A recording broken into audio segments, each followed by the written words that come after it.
Hi, Hello there. I'm Demian. Ron Patterson. This is Dr. Ron Patterson, and he has so much useful information to share, I'm sure, about more than this topic, but definitely for disaster relief, correct? Correct. And you are with the Christian Disaster Response. That's correct. This is your brochure? That's right. So, first of all, we're here to discuss Irma. Yes, and we really need to talk about that hurricane. It's unprecedented. It's at a 5 and moving toward a 6, a category 6. We haven't had anything that strong hit the U.S. in recent history. What can people try to compare it to? There's no comparison. It's bigger than Hugo. It's bigger than Andrew and Hugo and Katrina put together. Wow.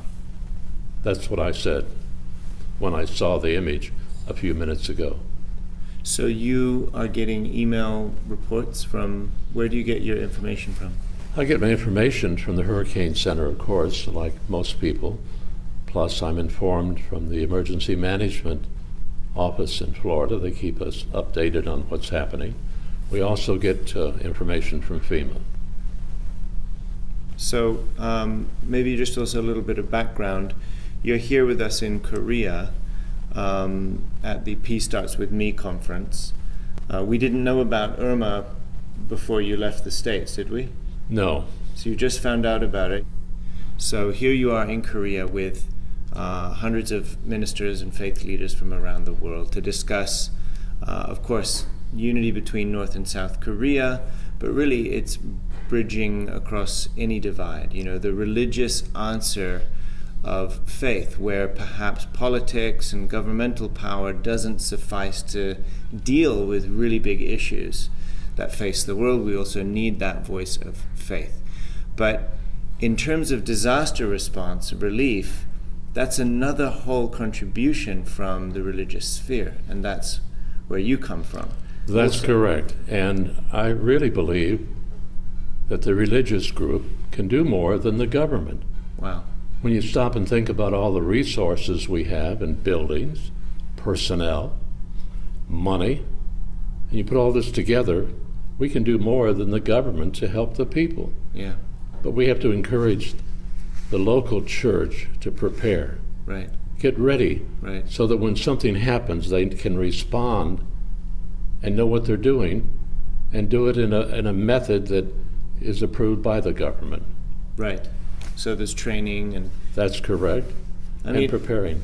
Yeah, I think also it occurs to me, I mean, it's obvious really, but even for one's own character development and growth and spirituality and faith, to not be ready to serve in times of need, or at least not be willing.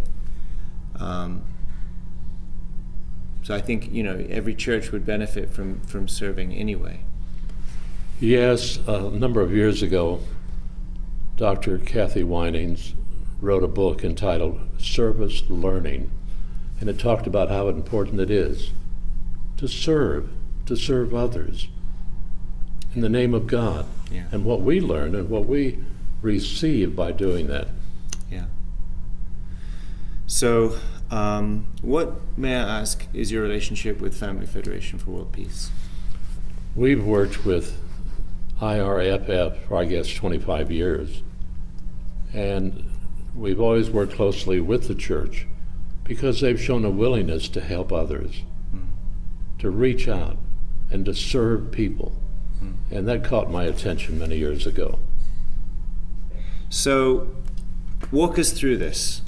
From the information you have, from the data that you now have, what, in your opinion, is about to happen to Florida? The destruction could be unimaginable. I don't think you can really describe it. It would be like a nuclear bomb going off. You'd have about the same results. Homes totally destroyed. You're going to have the economy affected. The flooding will be bad, but the winds in this particular case are really going to be bad.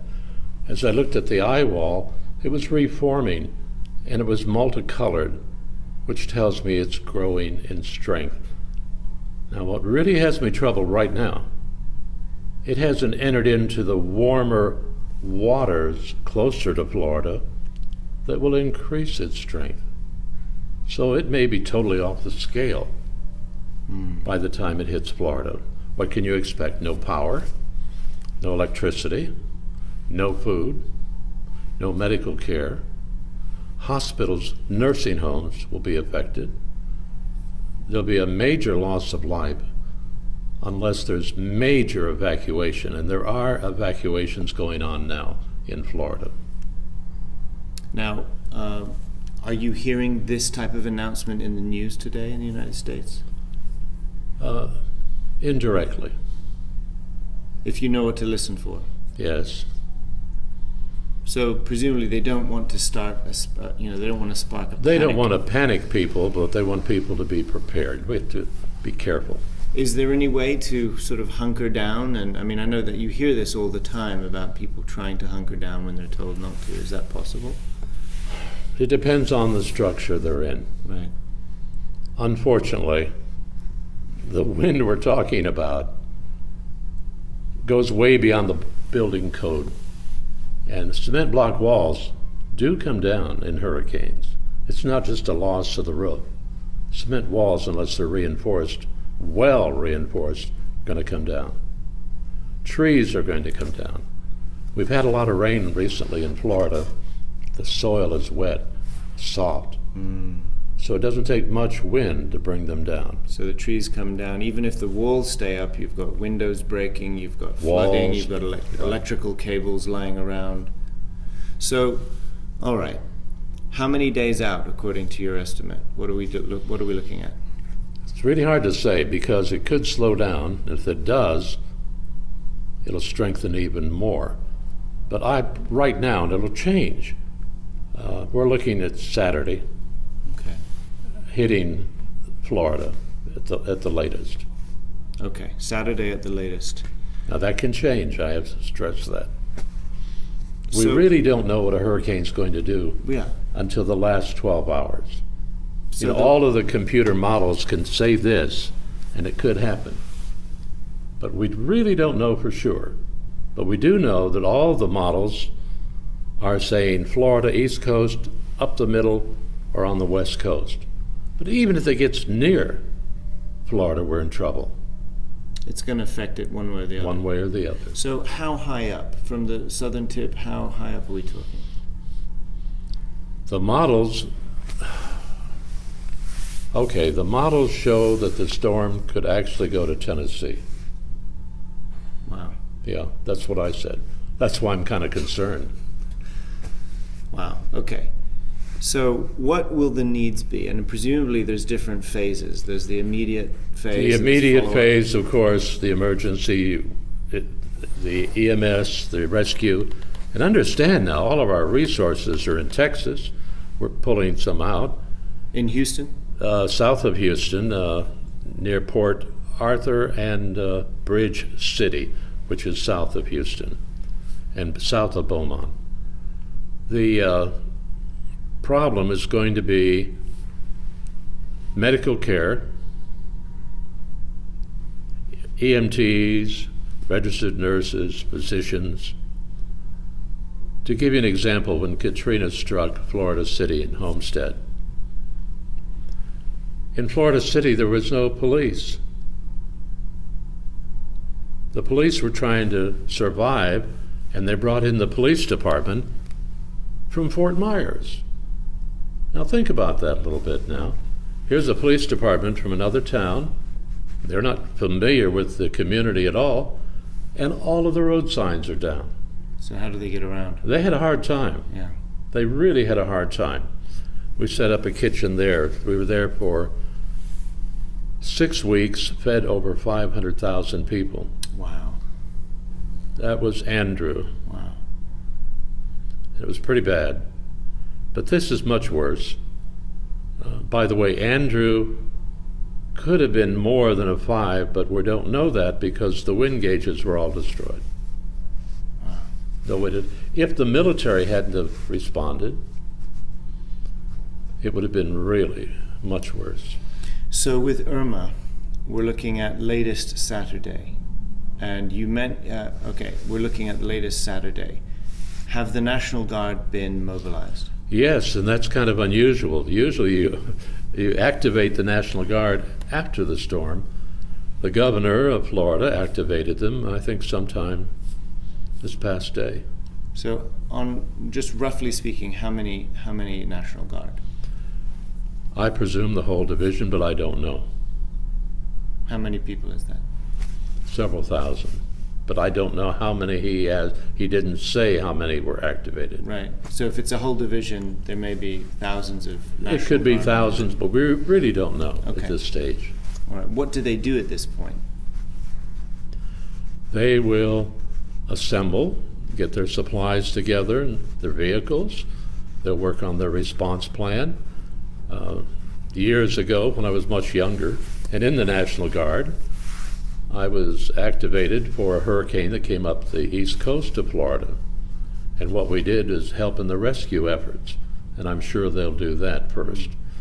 And then they help with crowd control, cleaning the roads, traffic control, security. They have a lot of work to do. Yeah. By the way, on Andrew, the National Guard wasn't enough. The 10th Mountain Division came down from New York. Wow. And total martial law in South Florida, Florida City Homestead. Wow. How many times has martial law been enacted for? Well, let's see, Katrina, Hugo, I don't believe it was, but Katrina and Andrew that I'm sure of. Okay, so this is a big deal. What can we do right now? We need to pray right now that this storm will die or drop in force. We need to do that. We need to make sure that our families are ready. If they're anywhere along the coast in the southeast, that they have on hand drinking water, food that doesn't need to be cooked, prescription drugs. If they take them, they need to be sure they have enough to last for some time. We used to tell everybody, when I first started doing this, you had to be self-sufficient for 3 days. You better forget that figure now. It seems like 3 days isn't so much. No, from we the learned storm that you're that wasn't describing. long enough. It could be weeks. Wow. And watch carefully the weather forecast and the reports for their area. Mm-hmm. If they don't have a weather alert radio, I suggest they get one. So that would be AM or That is a special radio. okay, weather alert radio. Right, it's an all-hazard alert now. So any kind of disaster coming your way, that radio really works great. Of course, you can go on the internet too if it's still up. Right, but how long will that last, right? Right. Wow. Plus, if there's no electricity, you're not charging your devices. Do you have a cell phone? Yeah, and I sometimes get emergency Right. notifications. But if this storm is as bad as I think it is, that's worthless. That won't work. No, cell towers will be down. Right. They did put battery and generator backup in some, but hey, if the tower is down, It's just gonna flop down and it's not going to work. That's why I really encourage people to become amateur radio operators. Take the test, get your technician's license.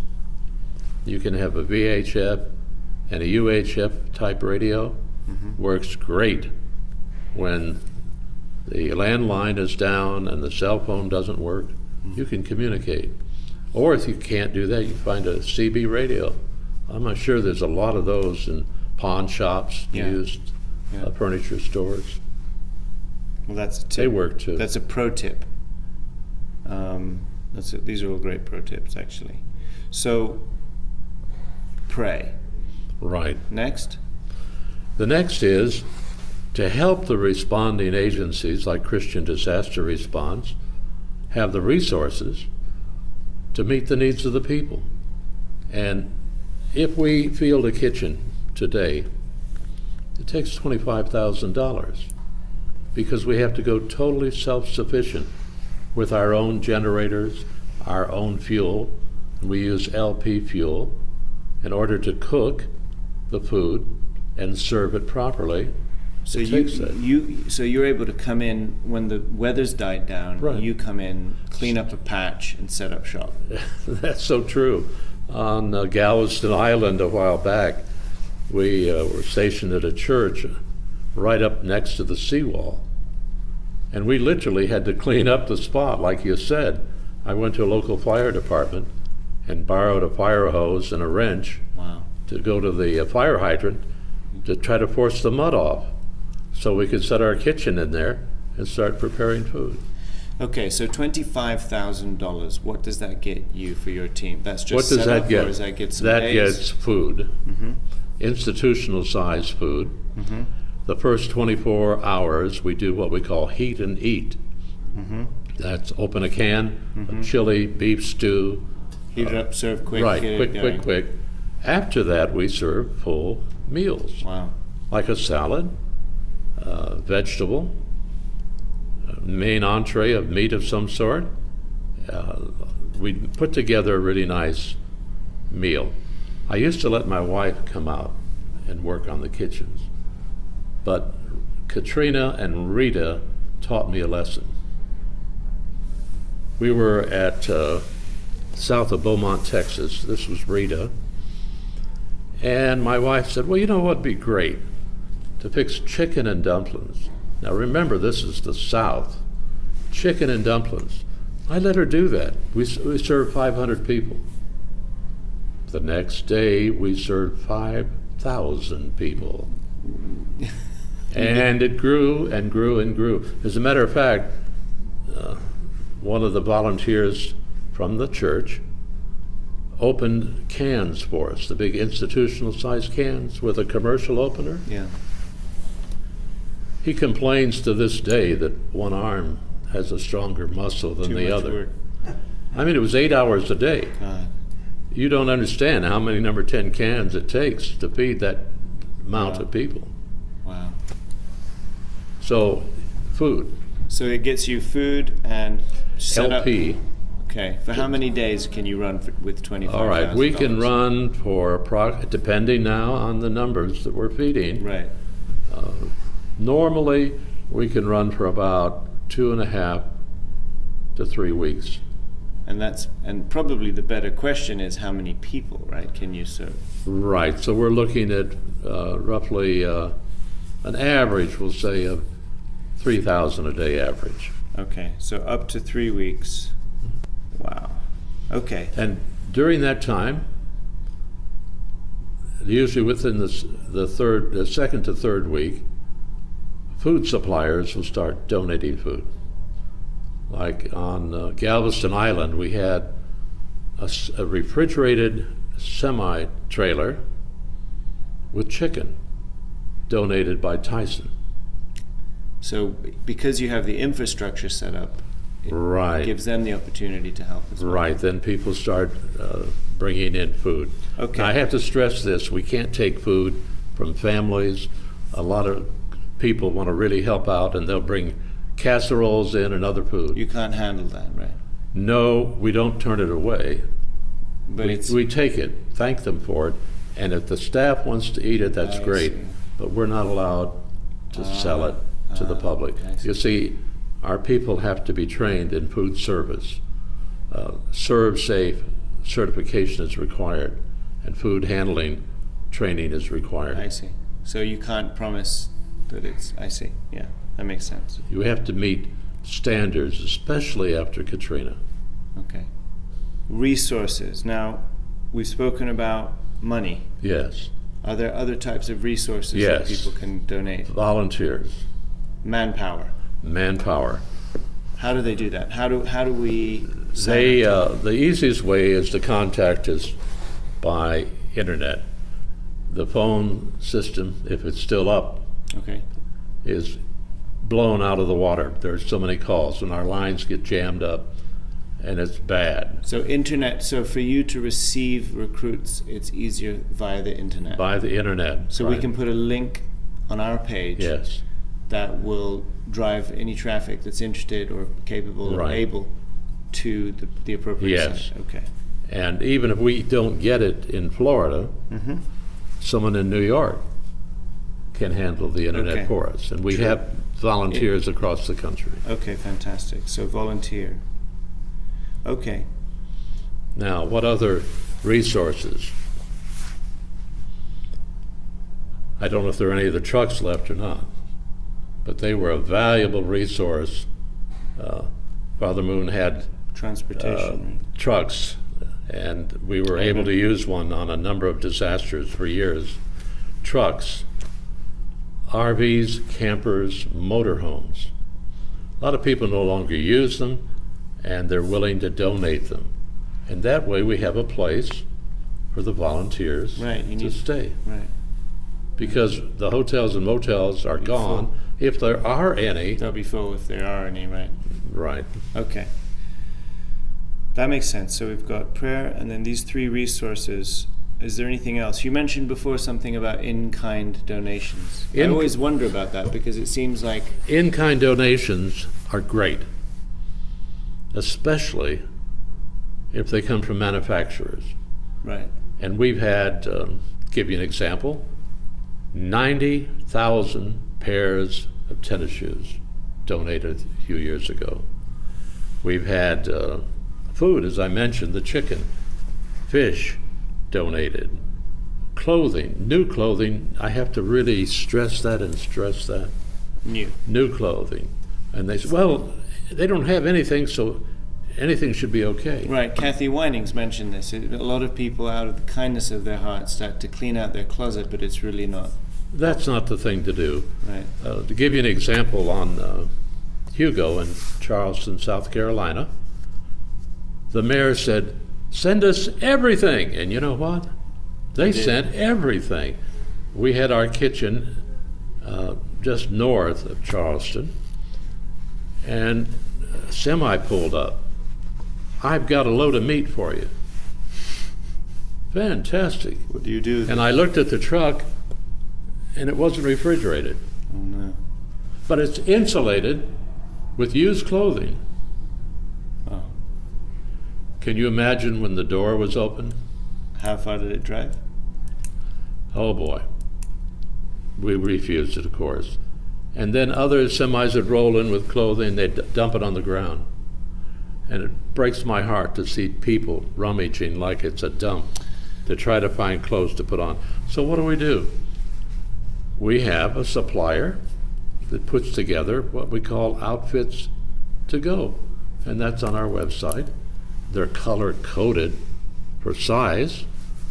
As a matter of fact, they're manufactured by the Department of Corrections in Florida. Oh, interesting. So that in-kind type donation is very important. Food, It needs to meet new certain clothing. criteria, Right. During Andrew, they came one weekend when I was gone, dumped clothing out here in the field near our kitchen, and it rained. Well, it rained and rained. The clothing became muddy and filthy. When it dried out, it had to be burned and buried. Couldn't be used. And here too, we don't know if the clothing is contaminated. Right. So it's the same with the food, or Right. it needs to meet certain criteria. Correct. So manufacturers, food Yeah. suppliers. right. One thing we use a lot, I didn't mention, are what we call clamshells, or the takeout boxes. And we serve our food in containers that are actually 3 pieces, portioned out or divided into 3 sections so your food doesn't all run together. Yeah. We want them to be able to look good, Yes. taste good, and be good for you. Yeah, I'm really getting this from you guys. I'm getting it from you, Dr. Patterson, that it's not just the survival, but also the dignity. Dignity, and there's a psychological aspect here too. What's really great, you lost everything. You don't know what you're going to do. Mentally, you're down. Physically, you're down. And here's a great meal. Kind of, boy, everything may be all right. There's hope on the horizon. Right. And then we have people from the different churches that come in and act as chaplains Yeah. and talk with the people and encourage them, Yeah. pray with them, lift them up. Yeah. So there's a whole lot to this. It's beautiful. It really is. And again, talking about the young lady that's out there, I'm really worried. I don't think this time next week things will be the same as they are right now in Florida. Well, for anybody that's watching, I think we're really lucky to get this information from Dr. Patterson. Thank you so much. We're going to put the key points here on the page once the page is built. But for now, stay tuned to the weather channels and any other public announcements that you can receive, and do what you can to prepare. You know where you live, and you know the likelihood, or you can figure out the likelihood of impact in your area, and maybe also reach out to loved ones, right, in more Yes. dangerous areas. I've heard a lot of stories of people, like I said, people think they can ride it out, think they can hunker down, especially some of the elderly, because maybe they've been through several before. But if this, as you say, is unprecedented and in recorded history uncomparable, then it would be foolish to think you could survive it without making the necessary Right. preparations, right? And here's the thing, too, in the future, and I hope and pray there is one, the churches and the families need to prepare. Have a disaster plan for the Right. family and for the church. And we do provide that training and have. And we're always willing to work and help people prepare. That's fantastic. Thank you so much. Thank you. Dr. God bless. Ronald Patterson with the Christian Disaster Response. Very professional, very inspiring, and we've only got a few days this week, so we're going to get this message out to as many people as we can. Wonderful. Even we're all the way over here in Korea, close to another kind of imminent threat between North and South Korea. All of a sudden feels very safe here, and we pray for our brothers and sisters out there in Florida. You know what to do. If you don't know what to do, get more informed. We've tried to give you as much information on this video as we can. Thank you, Ron. Thank you. God bless God bless you.